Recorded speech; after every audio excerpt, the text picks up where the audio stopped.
Hello everyone, welcome to Tasty Dish by Sethu Palaniappan. இப்போ குக்கரில் pasta எப்படி செய்யலான்றதை பார்க்கலாங்க. ரொம்ப சிம்பிள் அண்ட் ஈஸி ரெசிபி தான், குயிக்காக செய்யக்கூடியது. இப்போ குக்கரில் எண்ணெய் விட்டுக்கிறேங்க. எண்ணெய் சூடானதுக்கப்புறம் இதில் 10 பல்லு பூண்டை ஃபைனாக சாப் பண்ணி வச்சுருக்கிறத சேர்த்துக்கிறேங்க. இதை வதக்கி விட்டுக்கலாம். 3 பெரிய வெங்காயம் ஃபைனாக சாப் பண்ணி சேர்த்துக்கிறேன்.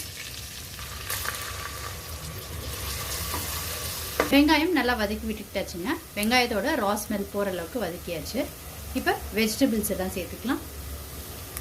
Carrot, sweet corn, baby corn, capsicum, உங்களுக்கு விருப்பமான வெஜிடபிள்ஸ் எல்லாம் சேர்த்துக்கோங்க.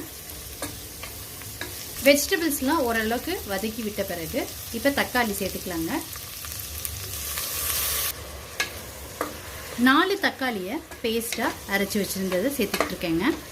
Kashmiri chilli powder 1.5 teaspoon, jeera powder 1 teaspoon, pepper தூள் 1 டீஸ்பூன், இந்த டிஷ்ஷுக்கு தேவையான உப்பு, இது எல்லாத்தையும் நல்லா கலந்து விட்டுக்கலாங்க. மசாலாவோட ரா ஸ்மெல்லாம் போய் நல்லா குக் ஆனதுக்கப்புறம் இப்போ டொமேட்டோ கெச்சப் 2 ஸ்பூன் சேர்த்துக்கிறேங்க. எடுத்து வச்சிருக்கிற 1 கப் எல்போ டைப் பாஸ்தாவை இதில் சேர்த்துக்கிறேங்க. இது நல்லா கலந்து விட்டுக்கோங்க.